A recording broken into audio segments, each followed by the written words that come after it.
con il numero 2 Romulo, con il numero 4 Samir.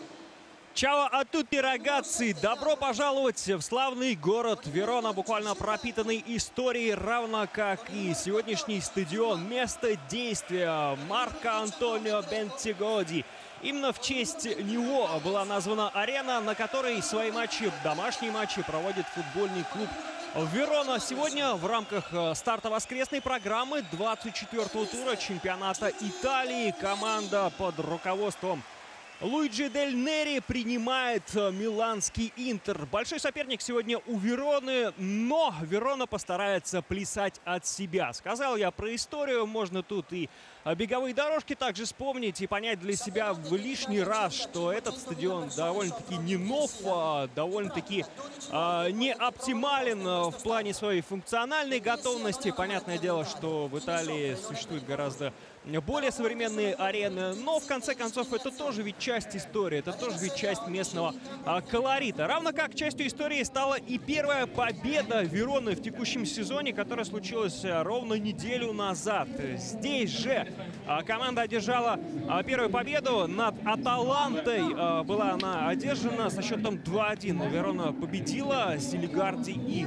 Пацини забивали в той встрече, при том, что Верона уступала по ходу матча 0-1. Андреа Конти вывел команду из Бергамо вперед, и казалось, что именно Аталанта завоюет очки, увезет их к себе. Но случилось так, как случилось. Джанпаоло Пацини в итоге принес победу Вероне на 83-й минуте. Эта победа стала первой в текущем сезоне в чемпионате Италии для Вероны. Абсолютно худшая команда на данном этапе. Лишь 14 очков у веронцев. Последняя строчка в турнирной таблице. Отставание от Карпи и Фрозиноне в 5 баллов. И прекрасно всем понятно, что именно эти три команды в первую очередь стоят на вылет. Да, Карпи и Фрозиноне, скорее всего, поборются с той же Сампдорией, Палермо и Джено неподалеку. Плотность достаточно высока. Но Вероне будет крайне проблематично сохранить прописку в элитном футбольном итальянском дивизионе по итогам текущего сезона, сезон 2015-2016. В любом случае, поживем, увидим, посмотрим, как сегодня команда Луиджи Дель Нери сыграет. Матч ответственнейший, важнейший для себя против Интера. У Интера свои проблемы. Команда Роберто Манчини угодила, можно сказать, и в функциональную яму. Правда, в последнем туре Интер все-таки одержал победу над Кьево. Между прочим, у себя дома в Милане над Джузеппе Меаццо. Тогда забил Мауро Икарди в начале второго тайма. Единственный мяч, равно как частенько бывает в текущем сезоне, Интеру хватает, если не одного мяча для победы итоговой, то, по крайней мере, именно преимущество в один мяч для того, чтобы 3 очка взять. Но у Интера не самая лучшая статистика в последних играх, если уж на то пошло. Интер перед тем, как переиграть Кьево в 23-м туре, в 4 матчах не смог одержать ни одной победы, при этом в 2 встречах уступил в домашней игре 19-го тура против Сассуоло и, в частности, в миланском дерби в 22-м туре Интер был бит со счетом 0-3. Никаких шансов, по сути, не было у Нерадзури в той встрече, при том, что до поры до времени игра складывалась довольно-таки равно. Интер пытался что-то там придумать, что-то там организовать у ворот своего извечного соперника. Но все это происходило буквально до конца первого тайма, когда Алекс вывел вперед Милан. А вот во втором тайме, по большому счету, на поле была лишь одна команда, и это команда Милан, а не Интер. Естественно, пресса обрушилась с критикой на Роберто Манчини, и не только за поражение в миланском дерби, а, пожалуй, даже в большей степени за то, как себя повел Роберто Манчини в той встрече. По ходу второго тайма был удален с поля главный тренер Интера, и, не сдержав эмоций, не сдержав собственного негатива, Роберто Манчини показал средний палец болельщикам Милана. Понятное дело, что Россонери, фанаты Милана, тифозерия миланского клуба всячески пыталась словесно наказать Роберто Манчини в той встрече, и нелицеприятные слова и фразы потоком лились в его сторону, но в конце концов, это же тренер, это же человек, который должен держать свои эмоции в узде. Он должен таким образом и определенный пример всем остальным показывает. Не сдержался Роберто Манчини, стали его еще больше критиковать. Ну и все разговоры о том, что Интер может побороться в текущем сезоне за чемпионский титул, пожалуй, остались позади именно после поражения в миланском дерби. Прозвучал гимн итальянской серии А, новшество в чемпионате Италии, и все готово к началу сегодняшней встречи, которую будет обслуживать бригада арбитра по имени Пьеро Джакомелли. Ему помогают Андрео Криспо и Джакомо Паганесси и резервный арбитр Андреа Марцалони. Вот такая бригада арбитров в сегодняшнем матче. 24-й тур итальянской серии А. Воскресная программа. Стартует встреча Верона-Интер. И следует сказать, что стартовала, собственно говоря, эта самая программа вчера, в субботу. Болонья умудрилась отнять очки у Фиорентины. И таким образом сегодня в случае победы Интер сможет вернуть себе чистую первую строчку, третью, прошу прощения, конечно же, строчку в турнирной таблице. У Интера в настоящий момент 44 балла, у Фиорентины 46, Ювентус чуть дальше, 51 очко у туринцев, и Наполи лидер турнирной таблицы, 53 очка у команды Маурицо Сарри. Вот такая расстановка. Вот так выглядит расположение команд перед текущим матчем. Роберто Манчини на ваших экранах.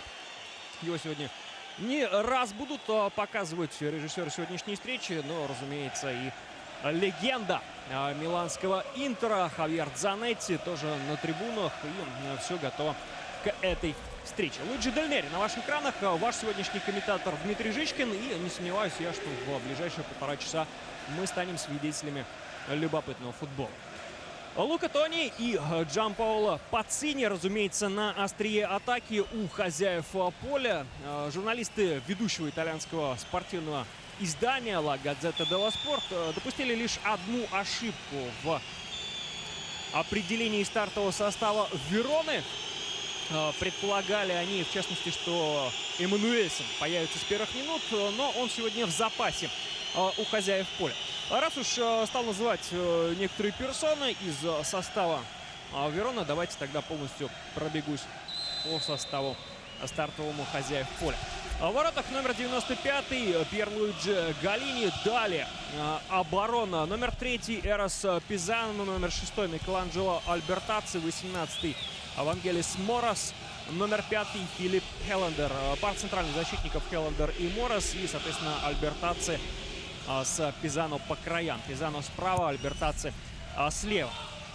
Полузащита хозяев поля следующим образом выглядит. Артур Ионица, 23-й, номер 13 Павел Вшолек, 93-й Мохамед Флорес, Лука Мароне, номер 8 арендован у туринского Ювентуса до конца сезона. И в атаке Джанпаоло Пацини, номер 11, Лука Тони, номер 9, лучшие бомбардиры команды. У Пацини 4 мяча в текущем сезоне, у Луки Тони 3. Ну, откровенно говоря, у Вероны в плане результативности очень большие проблемы в этом году. И, разумеется, все это сказывается на количестве набранных очков. Повторюсь, лишь 14 очков в активе у команды Луиджи Дель Нери, который является главным тренером хозяев. Состав Интера следующим образом выглядит. В воротах номер 1 Самир Ханданович, оборона. Слева Алекс Телес, номер 12, пара центральных защитников Жуан Жесус, номер 5, Джейсон Муриль, 24, и справа в обороне 55-й Юто Нагатома. Ползащита, и в этом вопросе журналисты Ла Газзета делла Спорт очень сильно ошиблись, предваряя сегодняшнюю встречу. Посчитали, что Биабиани будет играть, Мидель, и в частности Перишич по схеме 4-4-2 должен был играть Интер, так, по крайней мере, предполагали наши коллеги итальянские. Но сегодня Интер играет не по схеме 4-4-2, а по схеме 4-3-3, гораздо более привычный для себя. Итак, в полузащите у миланцев Филиппо Мело, номер 83, номер 77 Марсело Брозович и Жофрей Кондогбиян, номер 7.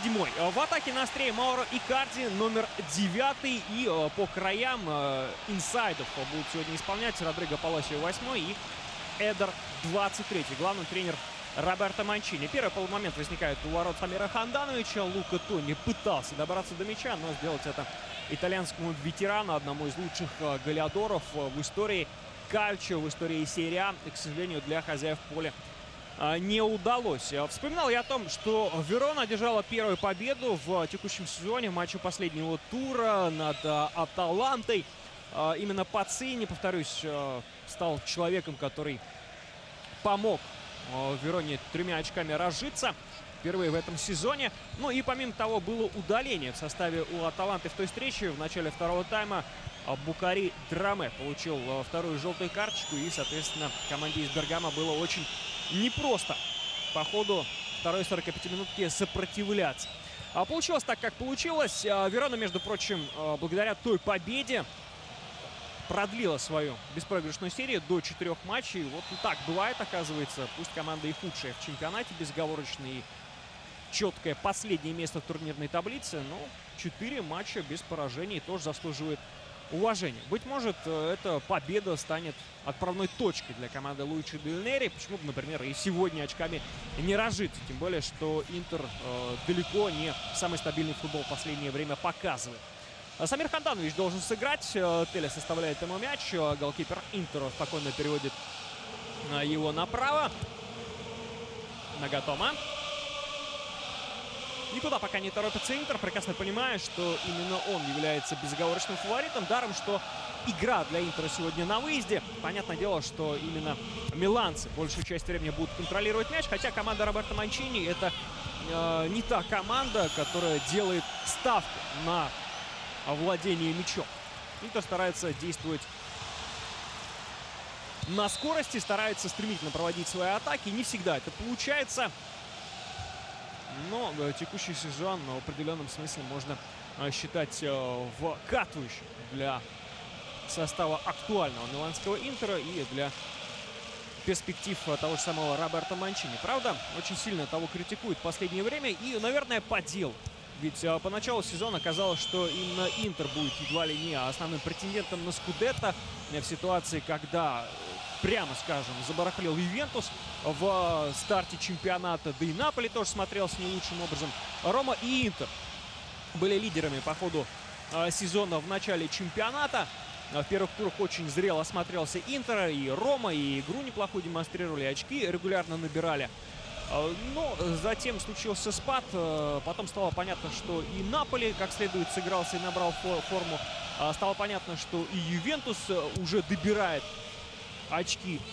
У Ювентуса были серьезные проблемы перед текущим чемпионатом. Ну, назовите мне хотя бы одну команду, у которой не возникли бы сложности в ситуации, когда уходят такие глыбы, как Пирло, как Видаль, как Тейс. Пришлось перестраиваться Массимилиано Аллегри и компании, но вот по ходу сезона туринцам это более чем удалось. 13 подряд побед в чемпионате. Потрясающий совершенно статистический расклад для Турина. И понятно, что теперь чуть ли не игрой за чемпионство станет матч ближайший между Наполи и Ювентусом. В середине февраля состоится буквально через неделю этот матч, за которым мы будем наблюдать между Наполи и Ювентусом. Да, еще будет немало встреч до конца чемпионата, но в плане психологии, в плане самоощущения наверняка именно для Ювентуса прежде всего этот матч будет чемпионским. Хотя понятно, что Ювентус чуть более серьезным опытом обладает. Икарди прострел, нужно забивать Паласио. Как же так?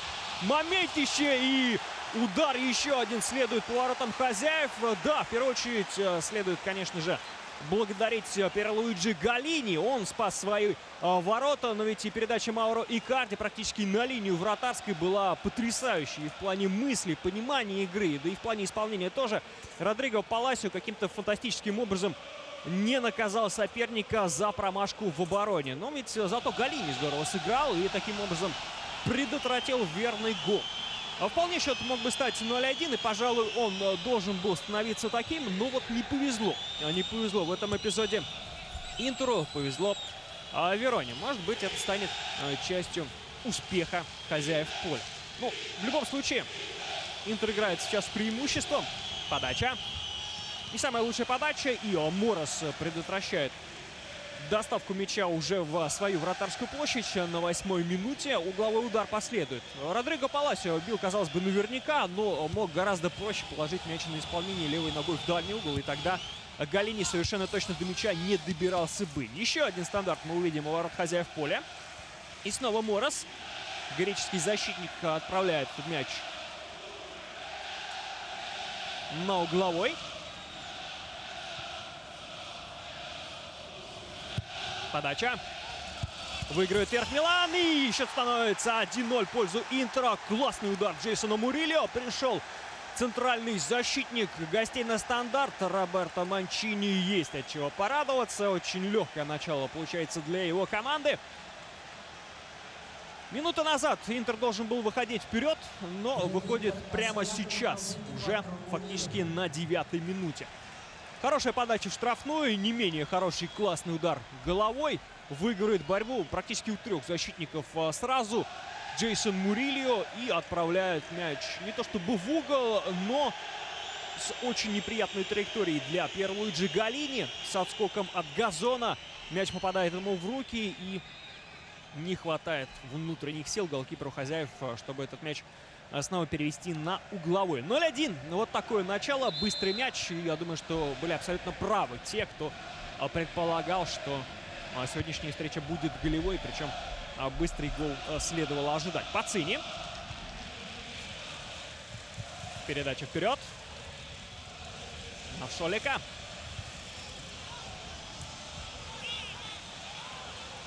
Показалось, что не от польского полузащитника Верона мяч уходил за пределы поля. Да, так оно и есть. И из-за боковой будут вбрасывать хозяев. В атаке Верона. По штрафную Пацини с мячом. Удар. Ну, сложно было, во-первых, носить удар Пацини. Во-вторых, удар-то получилось нанести. А вот в кого? Мяч пришелся в одного из защитников миланского клуба. И ничего удивительного, пожалуй, в этом нет. Очень высокая плотность у Интера здесь. Это был Филиппе Мел. Опорный полузащитник. Разумеется, пришел на помощь своей команде. Интер отбивается после розыгрыша стандарта. И теперь нужно как следует выйти со своей половины поля. Туда подальше уже на чужую. Суматоха. В обороне у Верона нужно мяч придержать. Ну, не такими же передачами. Никак не могут разобраться футболисты хозяев поля, что же делать с мячом и каким образом сбить спесь со своего соперника сегодняшнего. Эдер на ваших экранах перешел на правах аренды в стан миланского Интера. 29 лет этому нападающему. Не так давно получил и итальянское гражданство. И не совсем понятно, зачем он был нужен Интеру. Все-таки Интер претендует на самые высокие места. Эдер, при всем к нему уважении, нападающий не самый статусный. Не так много мячей он забил. Но если для Сампдории это потеря, то для Интера пока не совсем понятно, насколько серьезное усиление.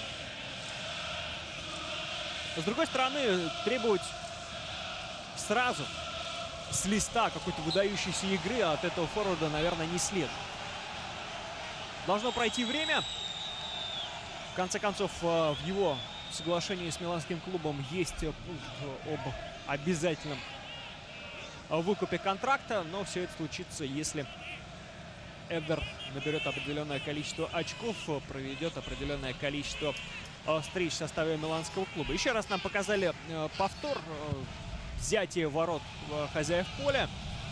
Стандартная, в общем-то, подача была от углового флажка. Не менее стандартный переход в штрафную площадь центральных защитников Интера. И хорошая игра на втором этаже в исполнении Джейсона Мурильо.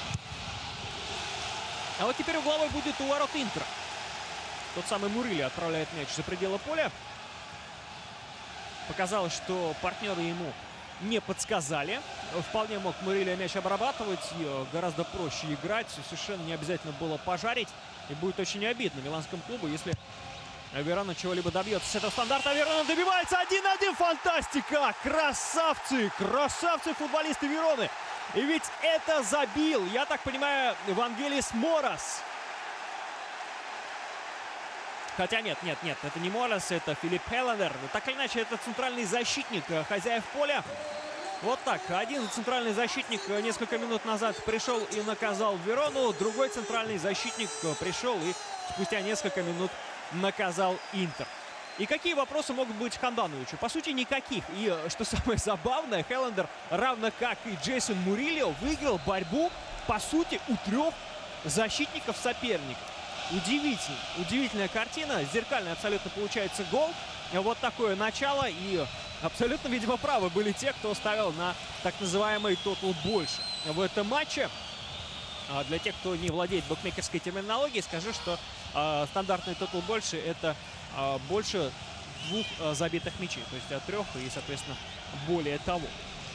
Уже 2 мяча забито. И предполагать, что на этом возникнет голевая засуха, наверное, будет слишком наивно. Есть ощущение, что это далеко не последний мяч сегодняшней встречи. 1-1. Веселое, более чем веселое начало в матче Верона-Интер. И кто сказал, что Интеру сегодня 3 очка дадутся легко? Ничего подобного.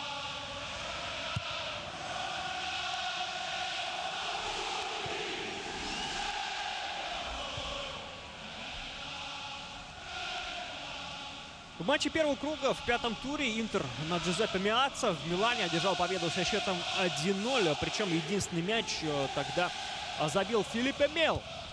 Во втором тайме стал локальным героем той встречи. Но потом в очередной раз и болельщики миланского клуба, да и не только они, успели убедиться, что Филиппе Мело может быть сколь угодно талантливым футболистом, но при этом его человеческие качества зачастую оставляет желать лучшего. И удаление было совершенно дурацкое у него. Агрессивное поведение, совершенно немотивированное. Филиппе Мело и сейчас нарушает правила. В общем, это тот человек, который, с одной стороны, может сделать на футбольном поле практически все. Может, например, пойти на стандарт, забить очень важный для своей команды мяч, а может абсолютно на ровном месте заработать красную карточку. Причем такую красную карточку, которая должна быть сопровождена, к примеру, дисквалификацией, причем очень даже основательно.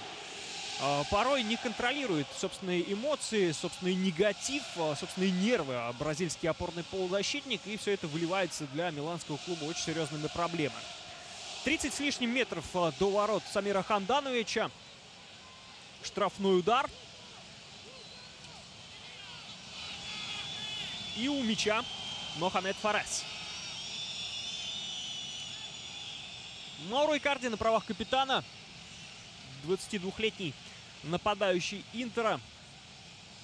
Один из лидеров команды. Помогает разобраться, как же располагаться футболистам его команды при розыгрыше этого стандарта. Не будет здесь удара. Есть подача. Удар есть. И счет становится 2-1. 2-1. Верона выходит вперед. Это Пизано. Крайний защитник Вероны приходит на стандарт и выводит свою команду вперед. Фантастика. Это какая-то фантастика. Верона, даже если сегодня команде Луиджи Дель Нери не удастся завоевать неважно сколько очков, 3 очка, 1 очко, даже если сегодня Верона проиграет, я думаю, ни одного человека не найдется, который сможет кинуть камень в огород этого клуба. Очень здорово веронцы начинают этот матч. Классная подача и не менее классный удар точно в дальний угол. Никаких шансов у Самира Хандановича. И опять, где была оборона Интера? Чем занимались защитники миланцев? Пизано, между прочим, в этой ситуации носил удар беспрепятственно. Никто его не закрывал, никто не играл с ним персонально, никто его не опекал. Если в ситуации с голом Хеллендера сразу 3 футболиста Милана, миланского клуба, проиграли борьбу шведскому защитнику Вероны, то сейчас Эрос Пизано наносил удар вообще без помех. 2-1. Так или иначе, 2-1. Верона у нас уже ведет в этом матче. Потрясающее начало. И как теперь будет играть Роберто Манчини? Вот в чем вопрос. Лука Тони.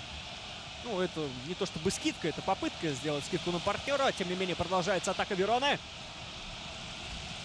Опускает мяч за пределы поля в Шолек. Но сложновато Поляку было сохранить его в пределах. Роберто Манчини уже чем-то недоволен. Его можно понять. Но Роберто Манчини, откровенно говоря, тут я, может быть, не претендую, конечно же, на истину последней инстанции. У каждого из вас, уважаемые любители итальянского футбола, своя позиция на сей счет. Но вот лично мне порой кажется, что Роберто Манчини несколько оторвался от реальности. И как-то странно он реагирует на некоторые события по ходу текущего сезона. Но, в частности, перед этим матчем Роберто Манчини в своем интервью сказал, что в чемпионате Италии, ну, фактически, да, между строк сказал, что в чемпионате Италии нет ни одной топ-команды, и ни одна команда итальянской серии А не играет привлекательный, яркий футбол.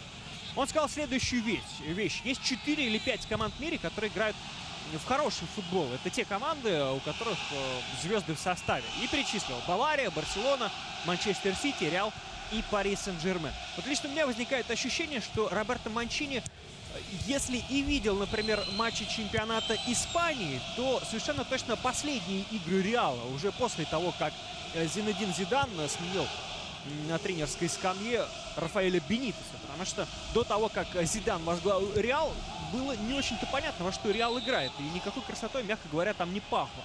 Если говорить о Манчестер Сити, то достаточно вспомнить очередной матч английской премьер-лиги, в который Манчестер Сити у себя на поле проиграл Лестеру со счетом 1-3.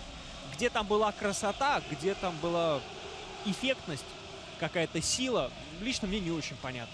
Но у Роберто Манчини, судя по всему, свой взгляд на футбол. И, пожалуй, критика, которая льется в его адрес, она имеет под себе очень весомые основания. Ладно, оставим мы персону Роберто Манчини, который, кстати говоря, не так давно, буквально дней 10 назад, на одном из тренировочных занятий Интера напомнил, что он в прошлом являлся потрясающим нападающим. Очень красиво мяч забил, перекинул вратаря, прочувствовал момент. Но опять-таки, иной раз кажется, что в Роберто Манчини по-прежнему живет футболист. И, пожалуй, это не на пользу Роберто Манчини тренер. Штрафной удар Интер зарабатывает. Филиппо Мело оказался на газоне. Кондогбеа направо. Паласио. Небольшой толчочек, и стандарт зарабатывает Интер.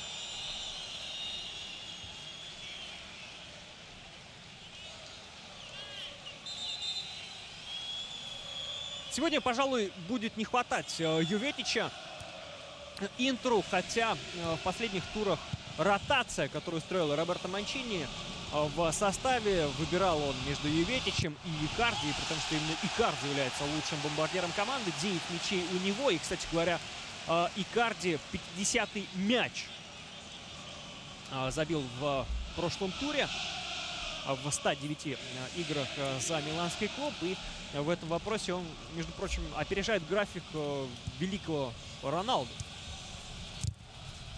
Роналду в 23 года так много не забивал.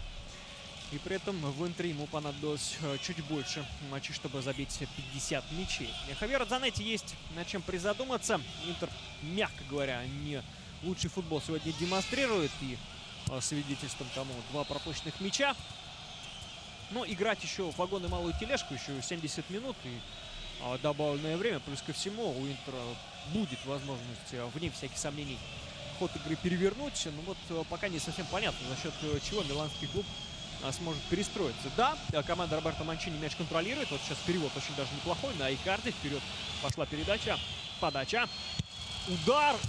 Красивейший удар, между прочим, наносит Марсело Брозович. Очень здорово положил корпус полузащитник Интера. Если бы попал, это был бы, пожалуй, один из самых эффектных голов текущего сезона. Из-за пределов штрафной. И ведь отыгран был уже голкипер Пьерлуиджи Галлини. Ему бы в атаке играть с такой фамилией. Но в какой-то момент в своей футбольной истории, видимо, пришел к выводу, что лучше действовать на позиции вратаря. Филиппо Мело нарушает правила вроде бы. Естественно, что-то высказывает своему оппоненту по данному эпизоду. В середине первого тайма это был Шолек, но лишь аут в пользу Вероны, которая, разумеется, никуда торопиться не будет. Счет в пользу хозяев. И сейчас та ситуация, когда команде Луиджи Дель Нери нужно просто-напросто лишний раз мяч придержать, не торопиться вперед. Понятное дело, что большими силами Верона не будет атаковать и скорее будет уповать на те самые стандарты, которые периодически все-таки будут возникать у ворот Милана.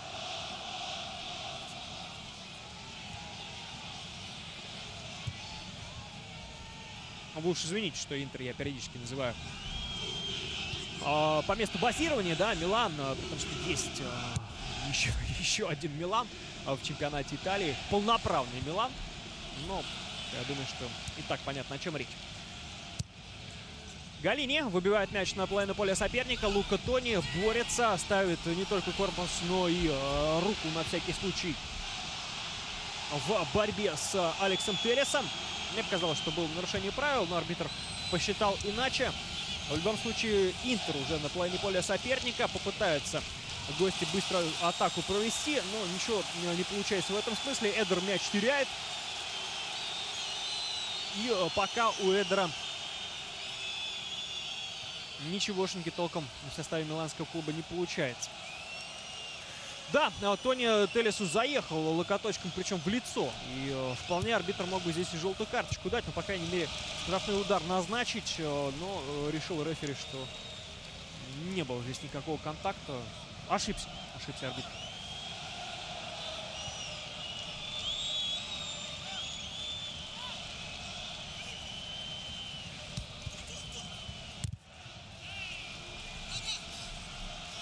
Удивительно пассивно зимнюю трансферную кампанию провел Интер.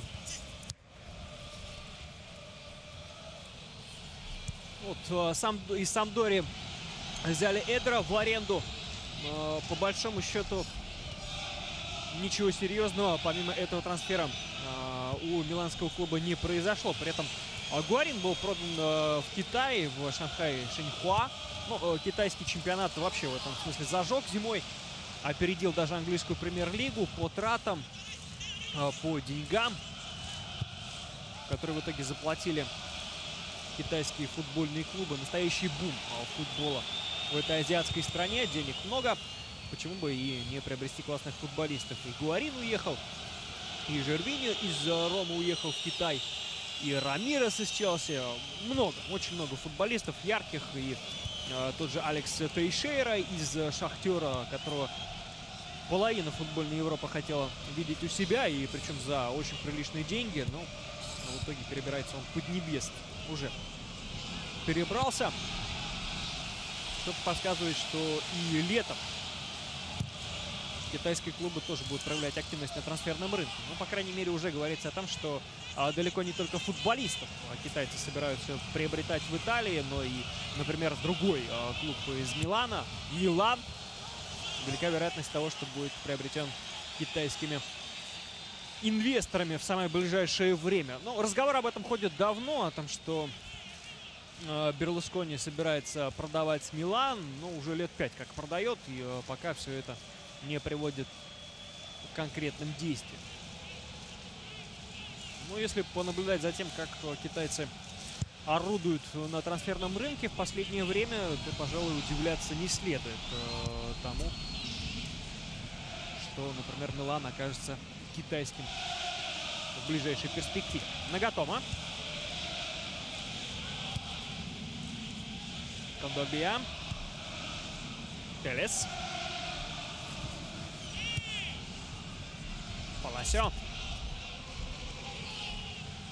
Брозович. Пас центрной Карди. Мело направо. Эдер на Нагатомо. Чуть ли не впервые в сегодняшнем матче. Ну, по крайней мере, редко ходит вперед Юто Нагатомо. У него и сзади работы хватает. Но действует, как правило, по ситуации. Японский защитник Интера, если есть свобода на правом фланге, если есть в том необходимость, то регулярно, на постоянной основе ходит в атаку. Нагатомо, ну, если чувствует, что партнеры не совсем поддерживают его, если есть напряженность на правом фланге, то в первую очередь занимается обороной собственных ворот. И в этом смысле Нагатомо действует абсолютно правильно. 27-я минута в матче Верона-Интер уже практически позади. Счет 2-1 в пользу хозяев. Мело на Брозовича. Брозович очень долго принимает решение. В итоге мяч практически теряет. Но, на счастье Интера, тут летит в сторону Жоана Жезуса. Брозович. Паласио. Подключает к атаке Телеса.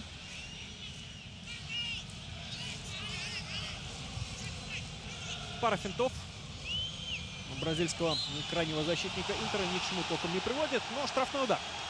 А Тони не в первый раз в сегодняшнем матче нарушает правила. Теперь на своей половине поля. Лука Тони, пожалуй, это не тот футболист, который должен сетовать на судьбу по ходу этих практически 30 минут первого тайма. Пару раз рефери простил ему фолы, причем в ситуации, когда Тони попал в лицо локтем Телесу, вполне могла бы быть и желтая карточка. Да, локтем там заехал очень прилично. А Пьерлуиджи Галлини только что был на ваших экранах. Более 35 метров до ворот. У мяча Брозович, Паласио. Но Паласио здесь совершенно не нужен. Уже хотя бы потому, что никакого прямого удара не будет. Брозович будет делать подачу, либо Телес. Телес подает. Удар будет. Нет, удара нет. Шолек назад попроще на партнера, чтобы тот уже вынес мяч подальше. Ханданович. Спокойно, налево. Жесус. И снова на Хандановича.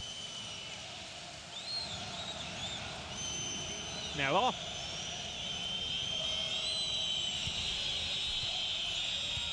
Не проходит передача сразу вторым касанием на Эдера. Поэтому Паласио пришлось играть назад на Кондогбия. Брозович. Ошибка. Лука Тони. Можно подключить правый фланг, но Тони не увидел, к сожалению. А вот сейчас есть подача. Нет никакого положения вне игры. Шолик должен доставлять мяч и должен врываться в штрафную. Ах, поехала опорная нога. Прострел. Жаль, конечно же, футболистам и болельщикам Вероны, что эта атака не дошла до логического завершения. То есть, по крайней мере, до удара по воротам Самира Хандановича. Но сама по себе она выглядела неплохо. Если бы еще и Лука Тони увидел изначально подключение на правом фланге в Шолика, у которого была абсолютно свободная зона, провалился Интер на своем левом фланге. Телес очень глубоко ушел в атаку. Вся бровка осталась открытой, пустой. Именно там возникала опасность для гостей. Но вот немного заживал атаку Лука Тони. Потом, правда, пошла передача очень хорошая, своевременная. Но, к сожалению, опять-таки для хозяев поля Шолик поскользнулся практически, да, на ровном месте. И темп атака хозяев поля потерял. Паласио. Кондогбия. Не проходит передача Икарди. Лука Тони помогает своим защитникам. Красавец, ветеран Вероны. И штрафной удар зарабатывает Филиппе Мело. Первая желтая карточка в сегодняшней встрече. И она, разумеется, здесь не за грубость, а именно за срыв атаки, которая могла получиться очень даже перспективной у Интера. Но это стандартная желтая карточка для Филиппе Мело. Ничего нового, по большому счету.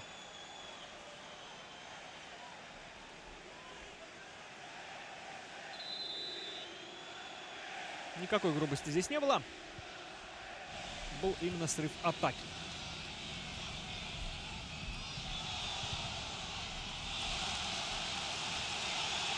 Шестая желтая карточка для Филиппе Мело в текущем сезоне, при том, что он проводит 16-й матч. И в этом вопросе Мело практически добрался до Фредди Гуарина. У того 7 предупреждений.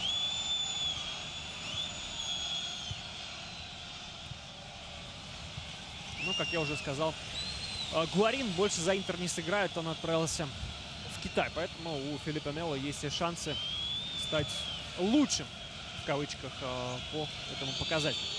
Мело. Передача на Кондогбия. Тот подключает к атаке Телеса. Не лучшая подача. Верона может устремиться в контратаку. Пас из глубины поля в направлении Джанпаоло Пацини. Но слишком сильная передача.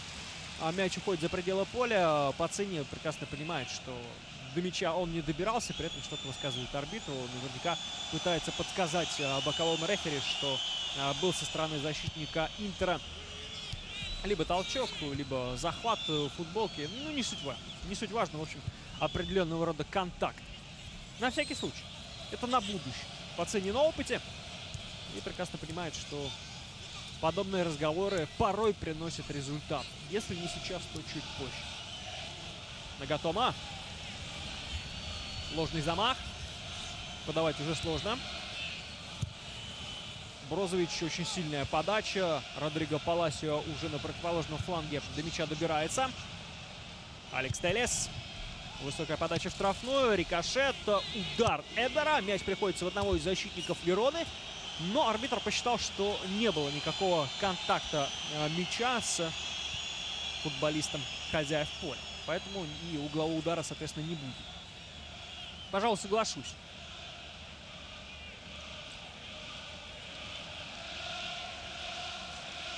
Хотя Эдер до последнего считал, что именно Хеландера мяч попал. Но в Хеландера мяч попал, когда Хеландер забивал свой гол в воротах Хандановича. Шолек. Угловой удар поляк зарабатывает для команды. И это еще один шанс для Вероны.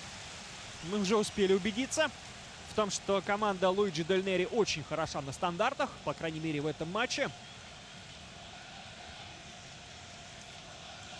Вполне вероятно, снова Самиру Хандановичу и компании будет несладко.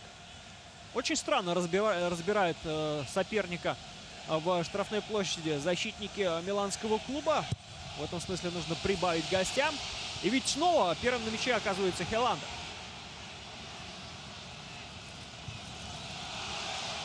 Здорово. Форес обыгрывает на левом фланге. Подачу бы еще сделал штрафную. Мяч пролетает мимо Хандановича. До удара не доходит. И Кондогбия от греха подальше. За пределы штрафной площади мяч выносит. Все правильно сделал центральный полузащитник Интера. В такой ситуации нет ни времени, ни возможности выбирать адресата. Нужно выносить мяч, куда глаза глядят.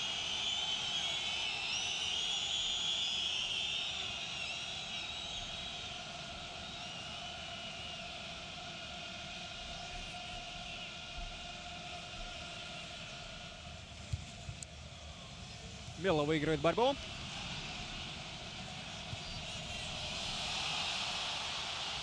Это может быть опасно, но здорово. Здорово играет Пьеро Луиджи Галлини. Прочитал эпизод вратарь Вероны.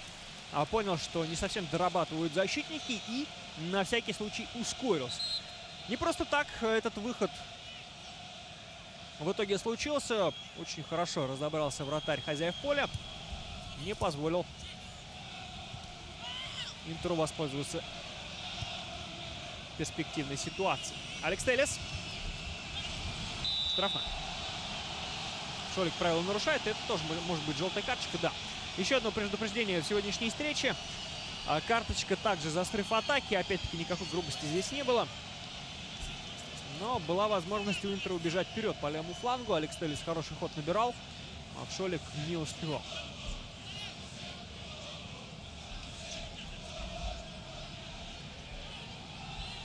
Сказал я о том, что в последних играх выбирал каждый раз между Стефаном Йоветичем и Мауро Икарди Роберто Манчини. И далеко не все не понимали смысл его действий, почему Йоветич играл, например, в миланском дерби с первых минут, а не Икарди. При том, что именно Икарди является главной ударной силой Интера в атаке. Но сегодня Йоветич не играет по той простой причине, что получил черногорец повреждение бедра, надорвал мышцу и, соответственно, сегодня он своей команде не помогает. Поэтому никаких вопросов изначально у Роберто Манчини не возникало, кто будет играть с первых минут. Но в этом вопросе у Луиджи Дель Нери гораздо больше проблем было перед этой встречей. Сразу 4 футболиста травмированы. Это и Виани, и Ребич, и Силигарди, и Супраен. В общем, есть некоторые сложности у Вероны, помимо очкового запаса и положения в турнирной таблице.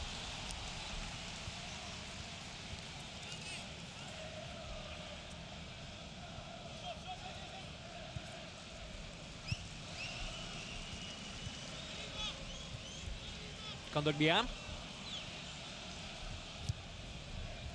Молодой центральный полузащитник за очень большие деньги перешел в миланский клуб. 35 миллионов за игрока, которому еще нет 25 лет. Это очень серьезная сумма. И, разумеется, очень большая ставка делается на Кондогбия. Но пока, откровенно говоря, играет не на 100% француз. Далеко не лучшим образом он выглядит в составе миланского клуба. Ждут гораздо больше от него. Но это проблема роста, проблема молодого игрока. Ведь всего лишь 23 года ему. Да даже еще нет. С 23 22 года пока что. 15 числа, то есть практически через неделю отпразднует он свое 23-летие. Будет еще время у него прибавить. Будет еще время у него как следует освоиться в составе миланского клуба. Но, пожалуй, Интер находится на сегодняшний момент не в той ситуации, когда есть время на раскачку, и нужно давать результат, нужно показывать определенный уровень игры уже здесь и сейчас. 39-я минута. Верона Интер 2-1. Интер в атаке. Эдер. Назад на Брозовича. Откровенно говоря, не очень понятно, чем занимается Эдер. И вообще тот атакующий трезубец, который есть у Интера с первых минут в этом матче. Играет в атаке Икарди, играет Эдер и Паласио чуть в оттяжке. Ничегошники они пока не придумали, ничем особенным не запомнились. Но если Интер сегодня не сможет одержать победу, и, пожалуй, не следует такой вариант отрицать, то много вопросов будет к Роберто Манчини по расстановке. Хотя вполне вероятно, что уже во втором тайме будут определенные изменения. Брозович. Подача. Икарди. Можно забивать. Вторым касанием бьет Икарди. Но очень здорово играет в очередной раз Галлини. Спасает свою команду. А вот если бы первым касанием попытался аргентинец пробить, то вполне вероятно смог бы и забить нападающий Интера. Но это уже если бы да кабы. История, да и футбол не терпит слагательного наклонения. Плохой перевод направо. Мохамед Фарес был готов принимать передачу, но не такую. Вот зачем-то Икарди стал обрабатывать. Это даже не удар, а попытка адресовать передачу партнерам. А вот если бы положил корпус и пробил, например, левой ногой, ну, как вариант, был бы гораздо опаснее. Далеко не факт, что был бы гол, но в любом случае не успевал бы в такой ситуации накрыть удар Пьерлуиджи Галлини. Защитники тоже остановились бы статистами. И вероятность гола была бы, на мой взгляд, примерно 50 на 50. Близкое расстояние. Да, подстроиться под мяч было бы не очень просто, и технически этот удар исполнить было бы сложновато, но Икарди человек, обладающий очень хорошей техникой, здорово координирован. От природы ему очень многое дано, и почему бы ему не бить поворотом в такой ситуации. А бьет Алекс Телес из-за пределов штрафной. Удар неподготовленный у бразильца получается. Но он был абсолютно прав. Он оказался на позиции опорного полузащитника, и дабы не случилась контратака, он был обязан наносить удар поворотом соперника. Это такая довольно-таки стандартная ситуация. А другой вопрос, что у бразильца удар толком не получился. Мяч сорвался и на внешнюю сторону стопы в итоге по уходящей траектории пошел. Никакой опасности, в общем, для Пьерлуиджи Галлини. Сразу два футболиста, Лука Тони и Джанпаоло Пацини на газоне. Редко такое увидишь. Оба получили неприятный удар.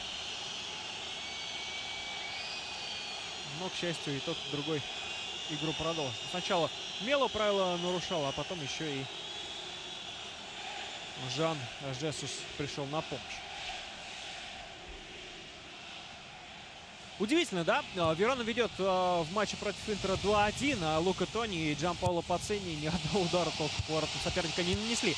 Скидка Тони очень хорошая была, абсолютно в его стиле. Скидка под удар. Тут и Пацини был близок к тому, чтобы наносить удар. И Мароне поблизости оказался. Здорово разыграли в очередной раз штрафной удар. Хозяева поля. Шолик подал мяч в штрафную. Тони сделал скидку. Да, прошу прощения, там, конечно же, был не Мароне, там был вновь Эрос Пизано, уже забивший Хандановичу в сегодняшний матч. Подача. Пизано на дальнем углу вратарской борется с Алексом Телесом. И удивляется Пизано, как так, почему не угловой удар? Ведь Пизано до мяча не добирался, он его не касался никоим образом. И мяч улетел за пределы поля именно от головы крайнего защитника Интера. Удивительно, Пизано и правда не добрался до мяча. Для чего арбитры за воротами, там у ворот стоят, я не очень понимаю. Потому как в такой ситуации до эпизода буквально 2 метра. Ну неужели этот арбитр, который стоит в 3-2 метрах от эпизода, не в состоянии увидеть, что мяч уходит за пределы поля от головы футболиста Интера, а не от головы Пизано? Странно. Это очень странно. И в очередной раз задаешься вопросом, а зачем они в принципе, эти арбитры возле ворот нужны, если они не в состоянии иной раз углядеть абсолютно элементарные вещи. Икарди раздосадован. Подача не самая лучшая у Нагатома с правого фланга вышла в концовке первого тайма. Вот так сменилось настроение и на тренерской скамье Интера. Если в начале матча Роберто Манчини улыбался, и его можно было понять, на 8-й минуте Джейсон Мурильо вывел миланский клуб вперед, то сейчас ситуация обратная. Пацини. Аут зарабатывает для своей команды. Выжил, пожалуй, максимум из этого эпизода. В ситуации, когда его накрывал соперник. Немного успокоить игру, да и мяч, тем более, сохранить. Это уже неплохо. Тони. Что он делает, а? Каков красавец Лука Тони. И даже если сейчас проиграет борьбу. Да, проиграл, да, правила нарушил. Но перед этим как здорово и мяч контролировал, и соперника не подпускал. Очень здорово играет Лука Тони. Очень полезно для своей команды. А вот сейчас Джанпаоло Пацини едва не нарвался на желтую карточку. Ведь был практически готов рефери потянуться в кармашек. Но в какой-то момент я, видимо, подумал, что очень авторитетен Пацини. Можно обойтись без очередного горчичника. Нагатомо. Подача. Мяч прилетает точнёхонько в Альбертаци. Последние минуты первого тайма. Последние секунды основного времени матча первого тайма. Плюс наверняка арбитр что-то добавит. Посему именно последние минуты. Подача. Еще один угловой последует.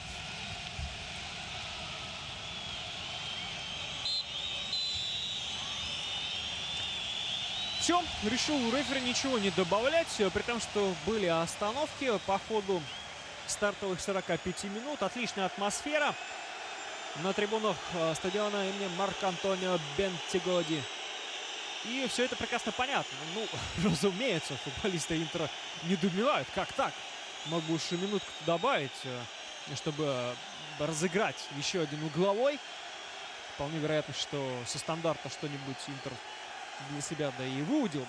Но посчитал Пьеро Джакомелли, что нужно отправляться в подтрибунное помещение, в раздевалке командам. Так или иначе, первый тайм позади в игре Верона-Интер. Это 24-й тур итальянской серии А. И, к удивлению абсолютно всех, Верона впереди. Филипп Хеллендер, Эрос Пизано у хозяев забивали и Джейсон Мурильо в составе Интера. Команды отправились отдыхать, получать ценные указания от тренеров. Давайте и мы, уважаемые друзья, также наберемся сил.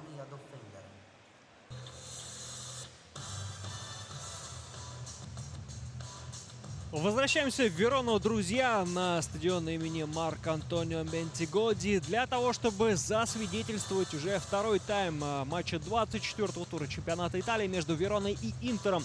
После первого тайма сенсационный во многом результат. 2-1 Верона ведет благодаря голам Филиппа Хеллендера и Эроса Пизано.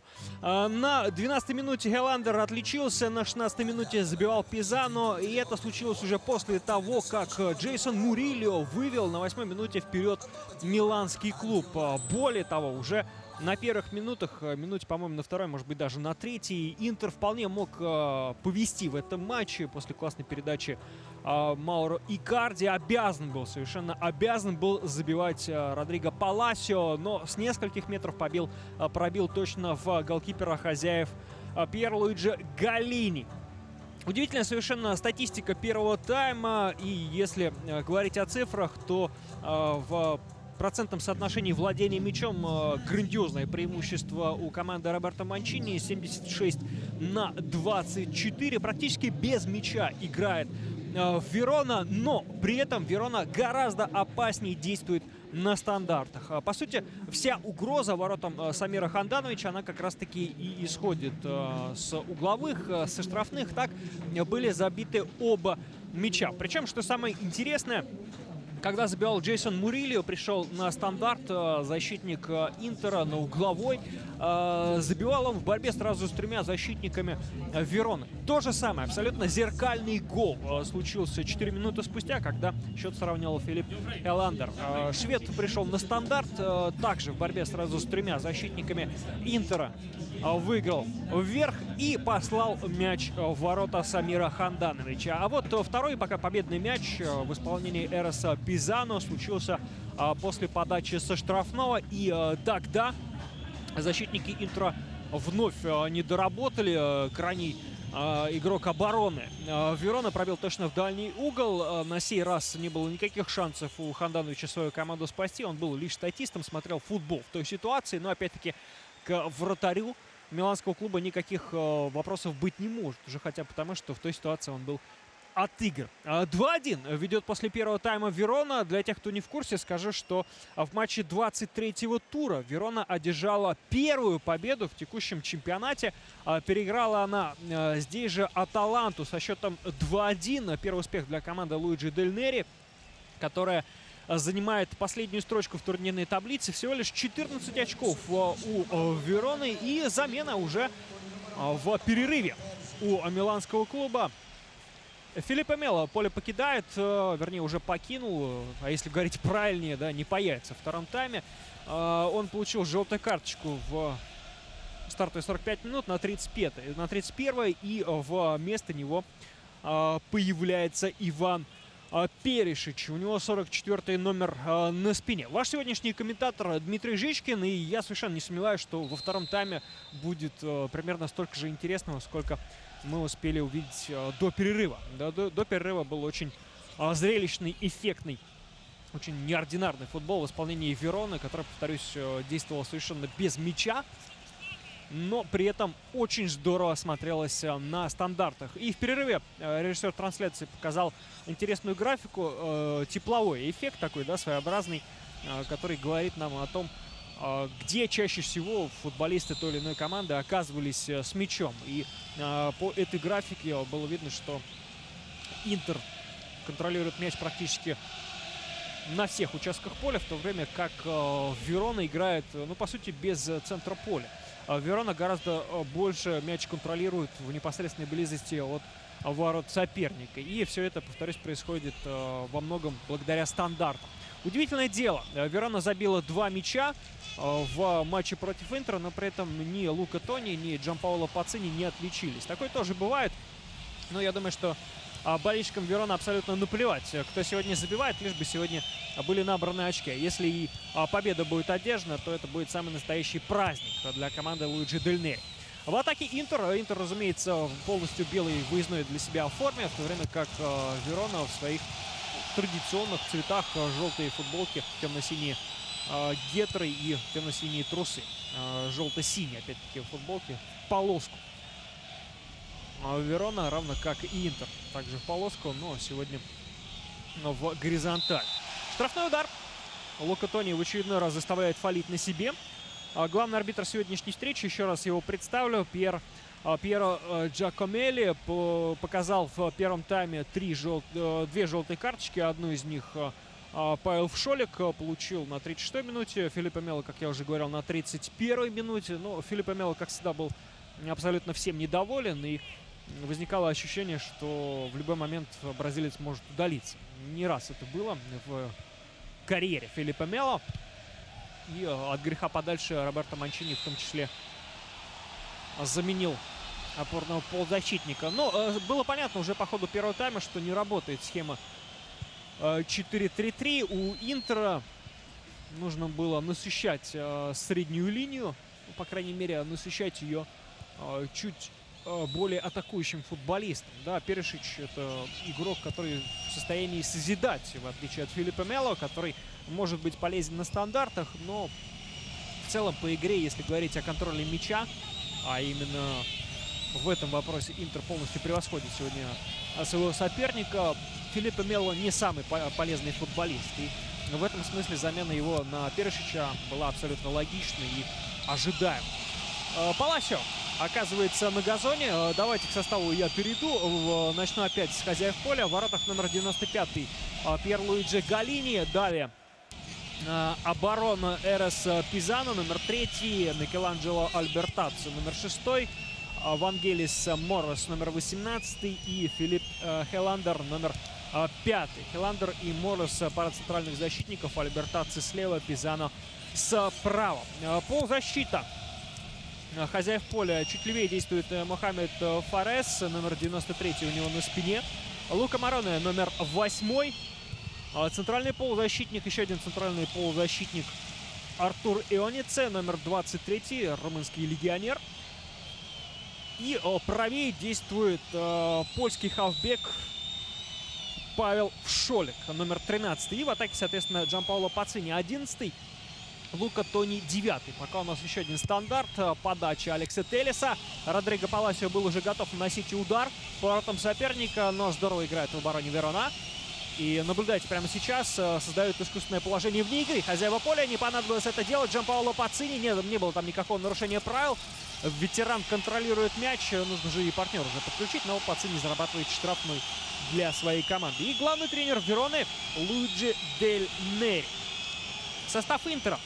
В воротах Самир Ханданович, номер 1. Оборона Джейсон Мурильо, 24. Жуан Жесус, 5. Пара центральных защитников.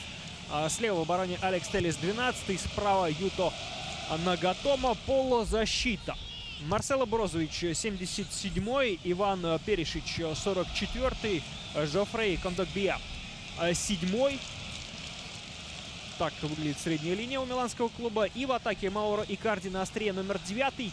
По краям и регулярно в оттяжке действует Родриго Паласио, номер 8. И Эдер, 23. Главный тренер гостей, само собой, Роберто Манчини.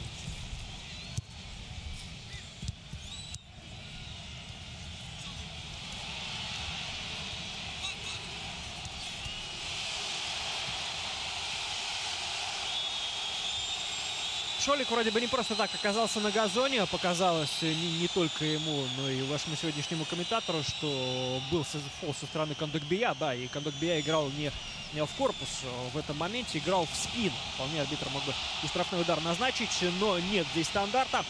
В атаке миланский клуб. Эдер мяч теряет, но вроде бы не угловой последует. Да, удается в аут отправить мяч хозяевам. Эдер постарается как можно скорее вести его в игру. Да нет, оставляет мяч партнеров.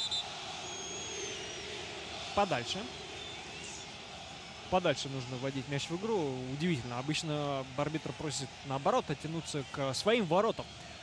Футболисту, который поближе к чужим воротам пытается вводить мяч в игру. Ну вот Алекс Телес слишком честным оказался футболист.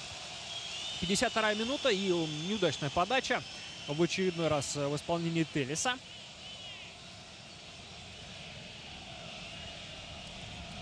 Отличная возможность для миланского клуба вернуть себе третью строчку в турнирной таблице серии А. Но опять-таки в случае победы, если сегодня Интер сумеет перестроиться по ходу второго тайма и забить как минимум 2 мяча и при этом не пропустить, взять 3 очка, тогда команда Роберто Манчини вернется в зону Лиги Чемпионов. Ведь Фиорентина потеряла очки уже в 24-м туре. Флорентийский клуб сыграл ничью на выезде с Болонией. В итоге у Фиорентины 46 очков по итогам 24 игр, в то время как у Интера 44 балла. Но Интер сегодня рискует вообще очков не набрать, если так и дальше будет продолжаться. 2-1 счет в пользу Вероны, и дело тут не в контроле мяча. Интер может сколько угодно мяч охранять, контролировать, но ведь до опасных моментов, как правило, дело не доходит. Паласио на правом фланге получает классный перевод. Прострел такой, да, скорее. В надежде на то, что кто-то из партнеров рванет штрафную площадь во вратарскую. Вероятно, Паласио рассчитывал именно на Икарди. Но Икарди не успевал на эту передачу.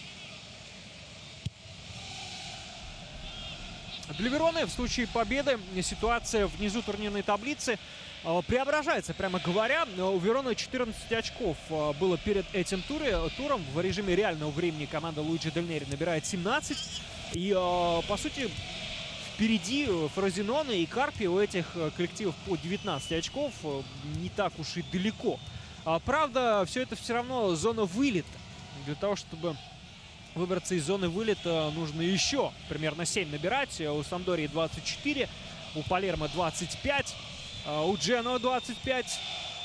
В общем, придется несладко команде Луиджи Дель Нери в концовке чемпионата. Но сами посудите, если сегодня победить в игре с Интером и поверить в собственные силы, наконец получать удовольствие от футбола и на регулярной основе набирать очки, почему бы не помечтать и о сохранении прописки?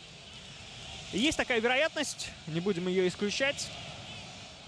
Но для начала нужно в сегодняшнем матче очки набрать. Роберто Манчини, конечно же, недоволен тем, как действует его команда. Очередная передача с фланга ни к чему интересному не приводит. Вновь Лука Тони на газоне. И опять Кондогбия нарушает правила. Если и дальше так будет стараться француз, у которого, напомню, чуть больше, чем через неделю 23-й день рождения, то вполне вероятно желтый карточку он получит.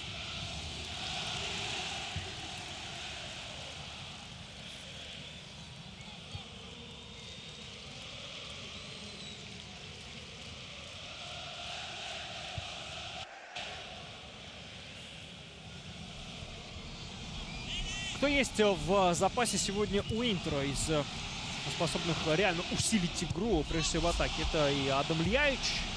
На него сегодня Роберто Манчини может рассчитывать. Это и Гарри Медель. Но Медель все-таки в большей степени отвечает за организацию игры в центре поля. Но он в состоянии и передачу очень хорошую отдать из глубины, например. Но в первую очередь, если и следует ожидать, то именно Адама Льяича. Хотя у Роберто Манчини свой взгляд, особенный взгляд на комплектование состава, и много вопросов к нему на сей счет возникает. Кондогбия налево можно перевести, но Кондогбия бьет из-за предела штрафной. Удар-то получается очень даже неплохой у француза, плотный. Правда, прямо по центру, и свою команду Галлини выручает. Брозович. Назад на Жесуса. Снова Брозович с мячом. Эдер пас пяткой. Перешич. Да нет, это был Икарди, конечно же. Перешич здесь рядом не возникало. Не было нарушения правил. В атаке Верона. Пацини. Пас на Вшолика. Но очень неудачно, неудобная передача на поляка. Правда, тому удается сохранить мяч. И Вшолик тащит его вперед. И что, зарабатывает угловой. Вот здесь был контакт. Полное право капитан Интера имел возмущаться решением арбитра. На мой взгляд, тоже было нарушение правил. А пока смотрим удар Кондогбия с приличного расстояния. Приходится он точно во вратаря Вероны. Еще один угловой в сегодняшнем матче. И еще одна возможность для веронского клуба забить. Очень опасно. Стандарты разыгрывались в первом тайме. Команда Луиджи Дель Нери. И сейчас то же самое. Ничему не учит игра футболистов Интера. Это какая-то фантастика. Это какой-то фантастический провал. Артур Ионице. 3-1. Безумие. Безумие на стадионе имени Марко Антонио Бентигоди. 3-1. Верона забивает еще один мяч, и все ближе победа в сегодняшней встрече. Я не знаю, что происходит с обороной Интера, честно. Я не знаю, о чем разговаривал Роберто Манчини со своей командой в перерыве, но Мы видим продолжение того, что было в первом тайме. Каждый стандарт, буквально каждый угловой, каждый штрафной — это опасность. Это момент у ворот Самира Хандановича. И опять не дорабатывают на втором этаже, опять проваливаются защитники Интера. И счет становится 3-1 в пользу Вероны. Фантастика какая-то происходит сегодня. Кто бы мог подумать, что команда Луиджи Дель Нери с такой легкостью будет забивать мячи в ворота Интера. Что-то неописуемое творится в сегодняшней встрече. И, судя по всему, Интер вряд ли обойдет по итогам 24-го тура Фиорентину в турнирной таблице. Интеру бы теперь сохранить свою 4-ю позицию. Ведь Роме еще играть в этом туре. В случае победы тогда Рома наберет те же 44 очка. Ну, правда, у Ромы будет на одну победу по ходу сезона меньше. Правда, разница мячей у римского клуба гораздо-гораздо симпатичнее, чем у команды Роберто Манчини. Вообще, в атаке у Интера, прямо скажем, все не очень хорошо в текущем сезоне. Лишь 28 забитых мячей, уже 30 пропущенных. Прошу прощения, 20 пропущенных, но для команды, которая претендует на самые высокие места, забивать так редко и при этом пропускать так часто, иметь разницу забитых пропущенных мячей всего лишь +8, это не самое хорошее дело. Да, Верона все ближе и ближе к своей победе. Сенсационной и, между прочим, второй победе, во-первых, подряд в чемпионате, а во-вторых, вообще в сезоне. Очень удивительные дела у нас сегодня происходят.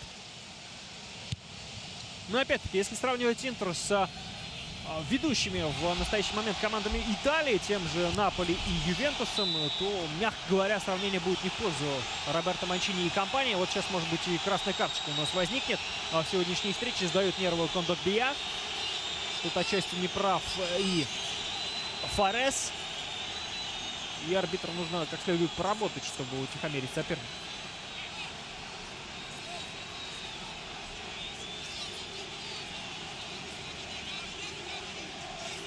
60-я минута. Все веселее и веселее в матче Верона-Интер. 3-1 в пользу хозяев. Форес получает желтую карточку. И никаких особых вопросов у него не возникает. Ну, изначально было очень грубое нарушение на Джанпаоло Пацини. Причем локтем Джейсон Мурильо играл. Может быть, даже не локтем, но в любом случае заехал он в спину нападающему хозяев поля. И Форес под все это прекрасное дело поле покидает. Вместо него появляется Мараио Жилберто, бразильский защитник. Таким образом, Луиджи Дель Нери перестраивает игру своей команды. По ходу матча мы поймем, на какую схему переходит Верона. Вполне возможно, что на схему с 5 защитниками, то есть 3 центральными и 2 крайними игроками обороны. А может быть, вполне может быть, что Жилберто сыграет и на левом краю полузащиты. Должен забивать Икарди. Сейчас становится 3-2. Без опроса забивает аргентинец. Никакой сложности не возникло у него в этом эпизоде. Прострел прошел с левого фланга. И вот так, буквально из ничего, Интер воскрешает интригу сегодняшней встречи. Супер голевой матч у нас получается. Очень быстрая атака Интера. Прострел было, если положение вне игры у Икарди, то совершенно микроскопическое. По всей видимости, Перешич передачу отдавал. В одно касание Икарди пробил. Да тут даже и бить как следует не нужно было. Нужно было просто-напросто отправить мяч в ворота, направить его в ближний угол. Легко и уверенно нападающий Интер с этой ситуацией справился. 3-2 очень интересно становится в матче Верона-Интер. И теперь становится ясно, что у команды Роберто Манчини шансы-то все еще есть, в том числе на победу. В такой игре забить 2 мяча, наверное, не самая фантастическая задача. И вот уже с другим настроением миланский клуб играет.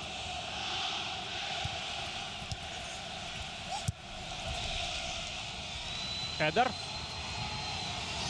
проигрывает борьбу защитнику Вероны.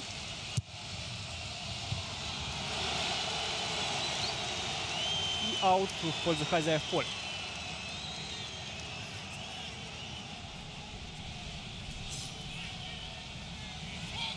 Нужно Вероне немного успокоить игру, попытаться мяч контролировать. И понятное дело, что в составе у Луиджи Дель Нери попросту нет футболистов, которые в состоянии мяч придержать.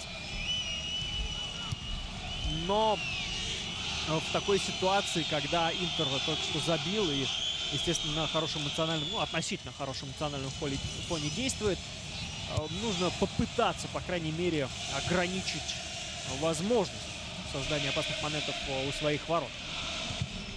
Очень плотную оборону выстраивают хозяева поля. Если до штрафной площади относительная свобода у Интера имеется, то потом попробуй разыграй.